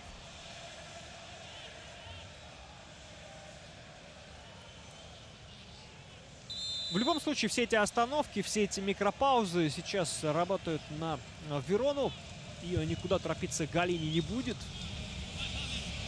Лука Тони очень здорово принимает мяч на грудь. И вперед пошла передача. Очень хорошая на партнера. Шолик оказывается на позиции центрального нападающего. Вроде бы выигрывает борьбу у Алекса Телеса. Но затем до мяча толком не добирается. Эдер на Родриго Паласио. Нарушение правил и штрафной удар в пользу Интера.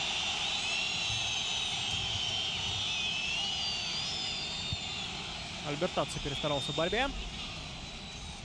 Кондогбия налево. Алекс Телес.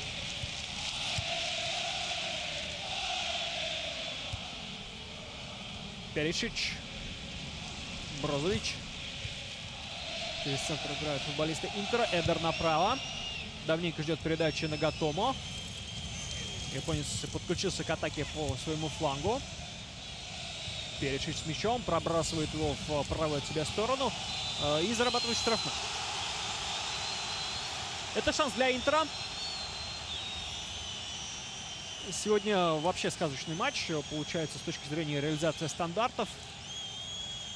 Наверняка и обороне Вероны будет не сладко после подачи в их штрафную площадь. Роберто Манчини пытается что-то объяснить своим футболистам. Двух защитников отрежает в стенку Пьерлуиджи Галлини. Расстояние абсолютно соблюдено. Теми, кто в эту стенку встал, Алекс Телес у мяча. И он будет закручивать мяч в сторону ворот. Кондогбия. Все внимание ему. Ну, подача плохая получается у Телеса. Вроде бы мяч попадает кому-то в руку. Об этом пытаются сигнализировать арбитру футболисты миланского Интера. Но пенальти здесь назначен не будет. Слишком уж неоднозначная ситуация. И, по всей видимости, кроме футболистов в белом, никто игры рукой так и не заметил.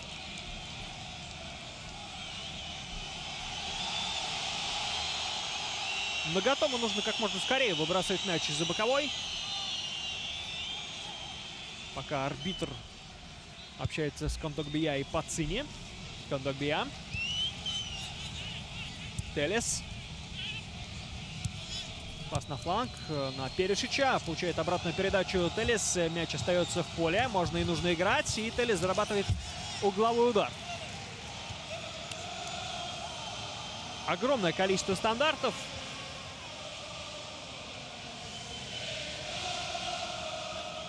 Статистика владения мячом практически не меняется. 77-23. В этом вопросе Интер только прибавляет. Телес подает от углового и на ближней штанге забирает мяч вратарь Верон. Что, еще один угловой? Да, похоже, еще один стандарт. Еще одна возможность для миланского Интера сравнять счет сегодняшнего матча. Хеллендер на ваших экранах. Он уже один мяч забил, и теперь его дело отработать в обороне. Перишич, удар в дальний угол. Икарди, Паласио, удар. И Галлини свою команду выручает в ближнем бою. Здорово играет на выходе голкипер Вероны. Лишние 1,5 шага, и вот она, угроза миновала.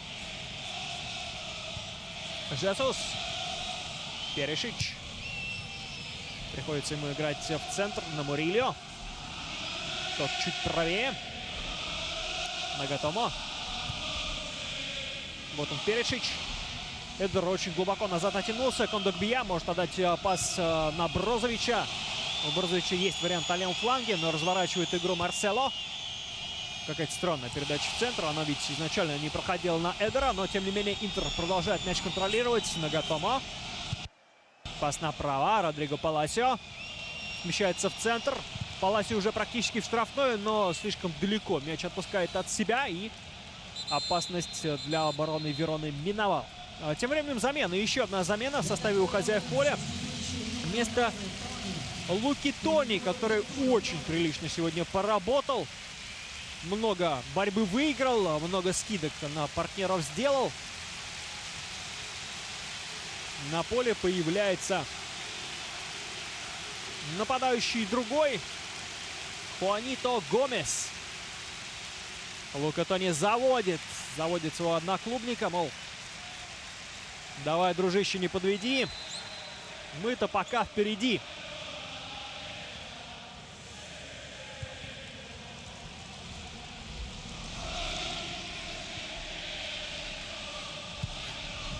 Левым флангом развивается атака Вероны. Здесь есть численное, если и не преимущество у хозяев, то, по крайней мере, равенство. Было оно до последнего момента.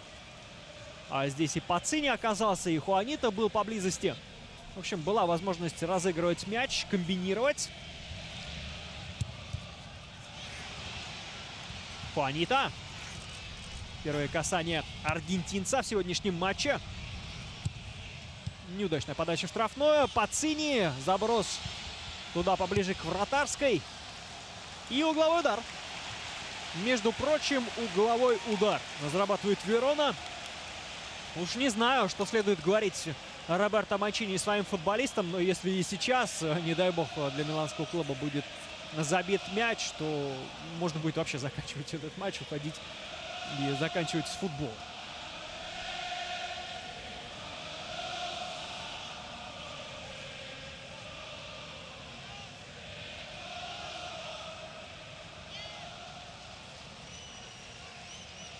Подача. На сей раз Ханданович играет кулаками. Здорово действует голкипер Интера. Вторым темпом практически атака развивается у хозяев. Едва-едва. Хуанито мяч не обработал после длинной верховой передачи из глубины поля. Но Интеру удалось мяч отвоевать. Брозович подключает к атаке Телеса. Тот на Перешича. И еще одна попытка подачи от Перешича в штрафную площадь. Его прострельная передача на Икарди привела к успеху во втором тайме. Сохраняет, по крайней мере, тот пас и тот удар Икарди. Интер в игре. Примерно 20 минут остается до конца этого матча, с учетом добавленного времени чуть больше, но в любом случае времени еще много у Интера для того, чтобы как минимум сыграть в ничью. Нужно забить один мяч, а там, где один, там, как правило, и второй.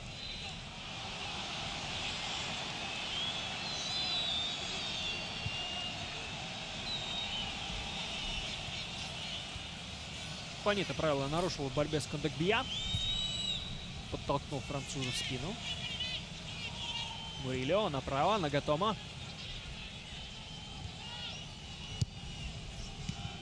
Паласио.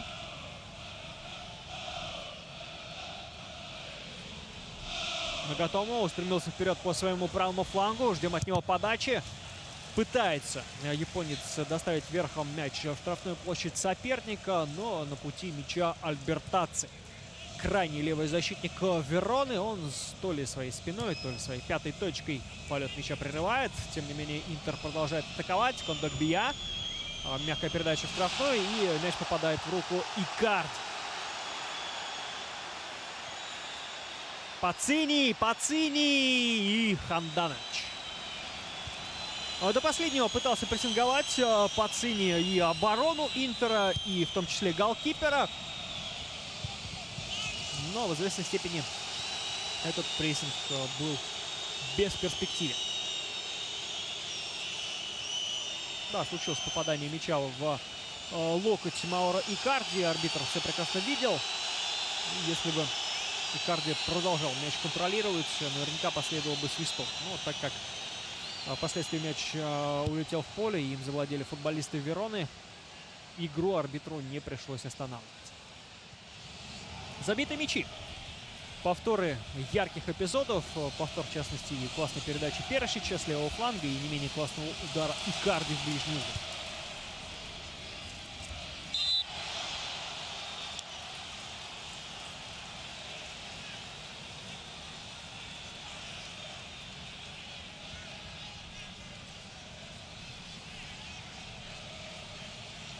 Эдер совершенно незаметен в сегодняшней встрече, если Родриго Паласио регулярно оказывается и на левом фланге, и на правом, и в глубине поля. Ищет мяч, пытается играть в пас с партнерами, то вот Эдер буквально пару раз мелькнул после перерыва. Примерно та же самая картина была и в первом тайме. Эдер совершенно растворяется на футбольном поле, и если бы у Роберто Манчини была возможность усилить игру, хотя в этом смысле возникает лично у меня вопрос, почему бы, например, Льяич не выпустить вместо Эдера, уж точно хуже не будет. Хотя нужно находиться внутри команды, может быть, Льяич не совсем готов. Роберто Манчини в этом смысле гораздо виднее. Эдер, пас направо, Нагатома, подача. Хуанито. Не самая хорошая скидка на Кондогбия.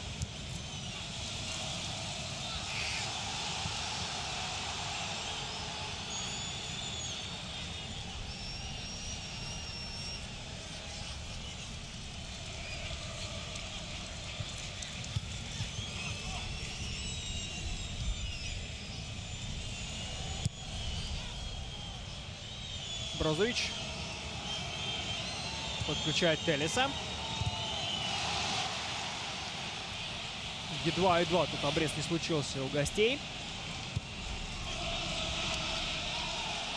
Мурильо направо и очередная потеря мяча.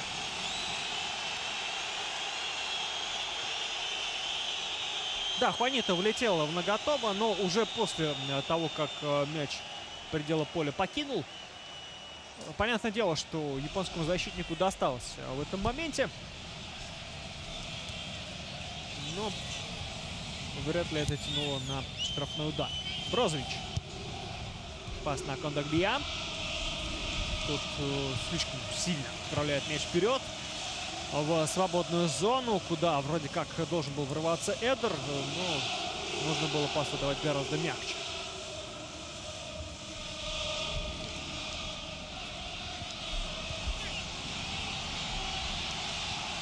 Паласио. Перешич.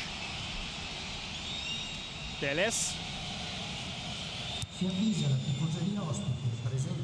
Перешич очень удачно вышел во втором тайме. С его появлением на поле гораздо больше мыслей появилось, да. С его появлением гораздо больше мыслей возникло у Интера на половине поля соперника. В атаке Интер стал смотреться чуть более системно, но по одного Перешича тоже недостаточно для того, чтобы полностью поменять игру. Ах, что же это за удар-то у Хуанито. Такая возможность с линии штрафной бьет аргентинец в ситуации, когда вполне мог дальше проходить. Была у него такая возможность. Но решил в касание пробить Хуанито, и это был верный шанс забивать четвертый мяч. Не подстроился как следует под удар нападающий хозяев поля. Классный был момент, но, к сожалению, для веронцев он упущен.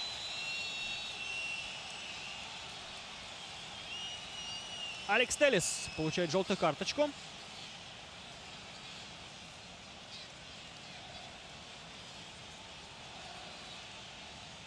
За этот фол на Вшолике, который явно опережал крайнего защитника Интера. Ну, тут и грубовато было, и опять-таки срыв атаки.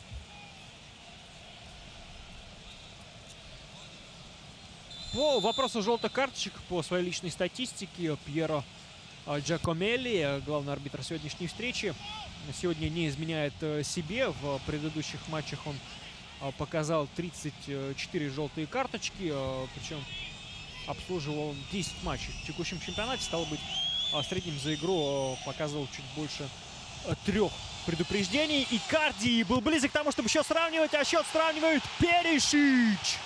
3-3. Вот это да! Вот это игра, вот это второй тайм. Казалось бы, Верона должна сегодня побеждать. Но вот все складывалось в пользу команды Луиджи Дель Нери. Но 2 фланговые атаки миланского клуба и счет уже 3-3. И ведь кто удивится, если, например, Интер сегодня одержит победу. Классный прострел. Паласио не добирается до мяча. Икарди зато добирается до мяча. Перишич замыкает этот пас на левом углу вратарской. Ликует Икарди. Ликует Перишич. Ликует миланский Интер. Пытался свою команду выручить голкипер Вероны Пьер-Луиджи Галлини, но ему было очень сложно справиться с этим ударом. Мощно пробил в ближний угол Перишич. И как ни старался Галлини, в итоге состоялся. 3-3 в матче Верона-Интер. Вот такая россыпь мячей на любой вкус и цвет. Но если Верона у нас сегодня забивает исключительно со стандартов, то Интер первый мяч забил после подачи от углового флажка и тоже со стандарта, само собой. А вот 2 мяча во втором тайме как под копирку после прострелов с фланга. Если в ситуации с голом Икарди простреливал Перишич с левого фланга, то в случае с 3-м забитым мячом уже сам Перишич замыкал прострел от Родриго Паласио.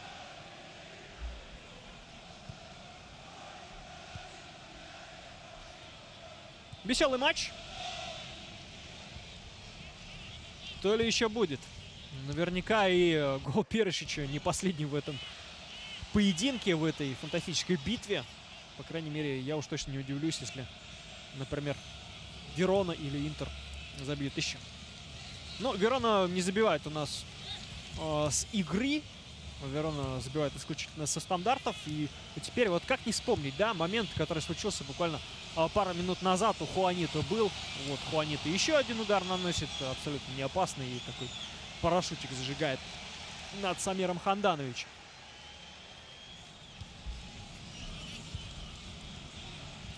Буквально за пару минут до того, как Перишич счет сравнял, был близок Хуанита к тому, чтобы 4-й мяч отправить в сетку ворот Самира Хандановича, но явно поспешил. И еще один шанс возникает у Интера. Очередной угловой. Боюсь соврать, какой по счету, но стандартов сегодня не хватает, что у тех, что у других ворот. И приходится играть Павлу Волошику, в Шолику на вынос. Ситуации, когда совершенно не понимает, то ли накрывает его, то ли нет. Да, было еще и небольшое повреждение у польского полузащитника. В итоге отправляется он на замену. И вместо него появляется итало-бразильский полузащитник Ромело.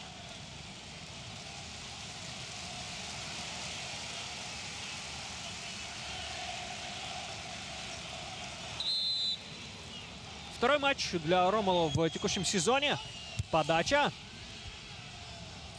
Мурильо был готов уже и дубль оформлять, но до мяча не добрался. Впервые сыграл Ромело в первом туре, кстати говоря, в домашней встрече против Ромы, которая завершилась в ничью 1-1. Порядка 10 минут остается до конца сегодняшнего матча. В атаке хозяева. Нужно уже бить давным-давно. Паласио. Продолжается атака Вероны. Передача низом. И Хуанита. Почему ж ты, дорогой друг, не ждешь этого паса? Как тонко, как умно сыграл Мароне в этом эпизоде. Арендованный у Ювентуса. Пацини, удар ножницами практически через себя, не получается нападающего Вероны. как следует пробить по воротам соперника Паласио. И это желтая карточка. Желтая карточка для Луки Мороне.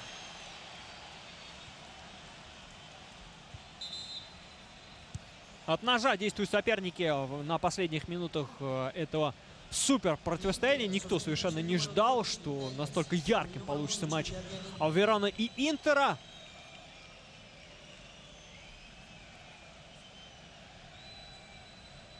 Но, откровенно говоря, радуют, прежде всего, нейтральных любителей футбола миланцы и веронцы.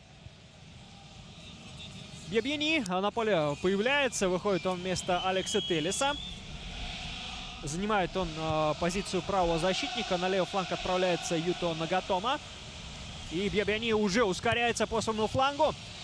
Добавляет он мобильности правому краю Интера. Но нужно отобороняться Бьябьяни. Здорово. Очень уверенно действует он. Есть вариант с передачей в центр на Эдера. Эдер удар. И неприятный удар получается для голкипера Вероны. Из-под перекладины Галини тащит мяч. Вот так Эдер был практически незаметен на протяжении большей части времени в этом матче. И наносит хлесткий удар под перекладину на 84-й минуте. Брозович подает от углового флажка. Бьябьяни. Нагатома на Перешича. Подача. Кондогбия стремился пробить. Вот тут и Мурильо попадает в футболиста Вероны. В Луку Мороне.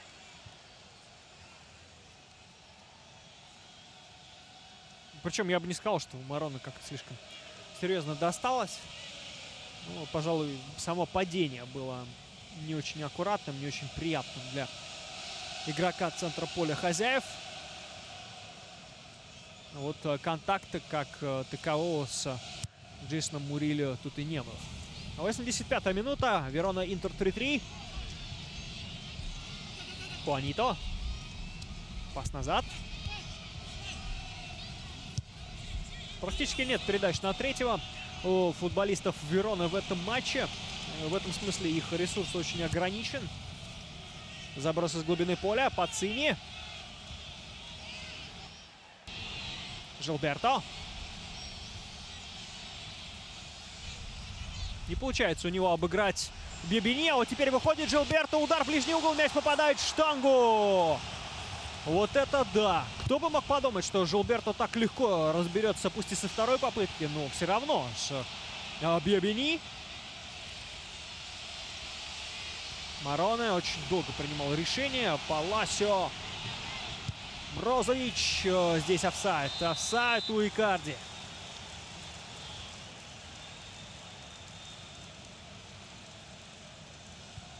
Si avvisa la tifoseria ospite presente in Curva Nord che per motivi di ordine e sicurezza pubblica saranno trattenuti sugli spalti sino alla... Да, в явном положении вне игры оказывается нападающий миланского клуба. А пока смотрим удар Жилберто в ближний угол.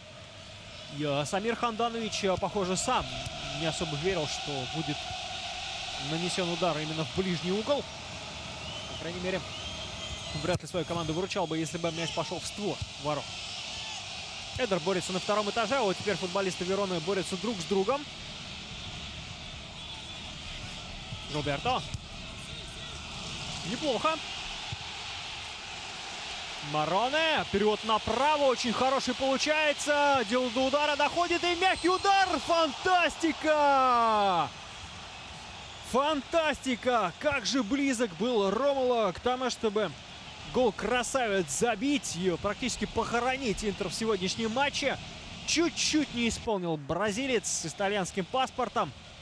Перешич. Брозович. Бьябьяни.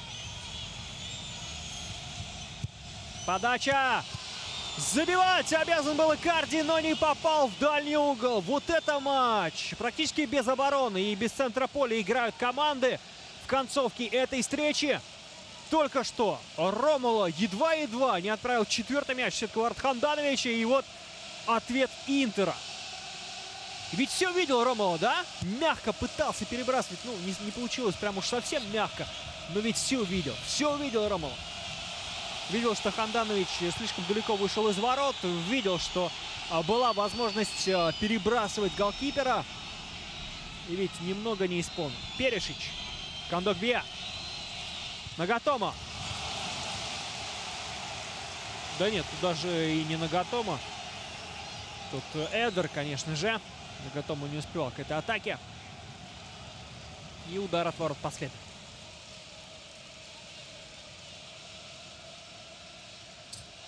Да, более чем веселый футбол мы наблюдаем сегодня в Вероне. И как бы ни закончилась эта встреча, еще долго болельщики одноименного клуба будут вспоминать битву с Интером. Наверняка им хочется, чтобы вспоминать пришлось с положительными эмоциями. Но для этого нужно побеждать. Паласио, пас на Икарди, штрафная площадь, Икарди, прострел. Безадресным он получается. Жилберто. Мароне. Пас в направлении Джанпаоло Пацини в свободную зону. Перед ним возникает Джезус. Бьявьяни здесь уже не успевает. И Пацини зарабатывает угловой удар для своей команды.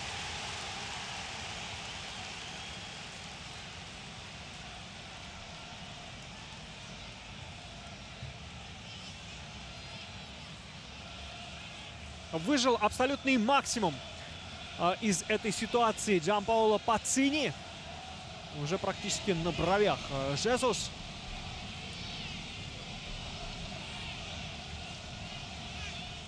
Возможно, последняя голевая ситуация ворот Хандановича в этом матче могла бы возникнуть, но решили разыграть на сей раз футболисты Вероны угловой. И ведь не сказать, что получилось плохо. Мароне не поспеет к мячу. Удар от ворот на 90-й минуте.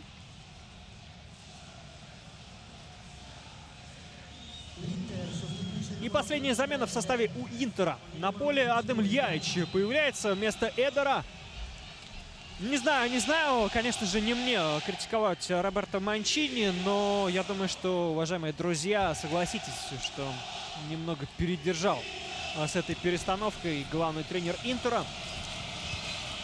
Думается, что Адем Льяич мог гораздо больше по ходу второго тайма пользы принести миланскому клубу, нежели Эдер. Но только сейчас, уже практически перед компенсированными минутами, Адем Льяич появляется на поле. Но будет возможность наверняка у Льяича проявить свои лучшие качества. Минуты 3, а может быть даже и 4 арбитр добавит уже, хотя потому что по ходу второго тайма 5 замен было сделано. Да, 3 минуты компенсирует арбитр. Кондогбия налево. Нагатомо. Вперед на Бьябьяни. Паласио. Пас в центр на Кондогбия. Льяич. Его первое касание. Перевод Кондогбия. Хороший перевод на Бьябьяни. Тот без скорости. На Брозовича отдает передачу. Тот уже, в свою очередь, задумал пас в глубину на Паласио, но не проходит эта передача. Первая компенсированная минута уже позади. Луиджи Дель Нери призывает своих футболистов действовать построже и поспокойнее, да и поувереннее, конечно же, в обороне. Мароне. Передача из глубины поля в направлении свободной зоны в надежде на какой уже по счету рывок Джанпаоло Пацини. Не получается. Жезус. Неточный пас в направлении Льяича. Пизано. Хуанито. Классная скидка. На ход партнеру. Подача. Ну, слишком глубокая передача. Выходит, и Брозович отрабатывает в обороне очень здорово, грамотно действует полузащитник Интера. Льяич должен набирать ход. У него есть буквально минута с небольшим для того, чтобы помочь своей команде одержать победу в этом фантастическом матче. Кондогбия. Бьябьяни. Плохая подача. И Икарди не доберется до мяча. Да, Интер пытается одержать победу в сегодняшнем матче. Ну, давайте будем объективны. Все-таки по игре, по тому, как складывалась ситуация, даже ничья для Интера в сегодняшнем матче очень даже неплохой результат. А вот для Вероны, с той точки зрения, что команда вела 3-1, это большое упущение. Но если говорить о том, как изначально складывалась ситуация, как смотрелась эта игра в перспективе, то фаворитом, конечно же, был Интер. И ничья в игре с таким соперником для Вероны вполне себе удовлетворительный результат. Тем более, что команда борется за выживание. Конечно же, на 2 очка лишних было бы неплохо получить по итогам этого матча веронцам, но не всегда так оно выходит. Кондогбия. Совершенно точно последний шанс у Интера вырвать победу. Бьебини, нужна подача в штрафную. Хорошая. Ну, Родриго Паласио. Все.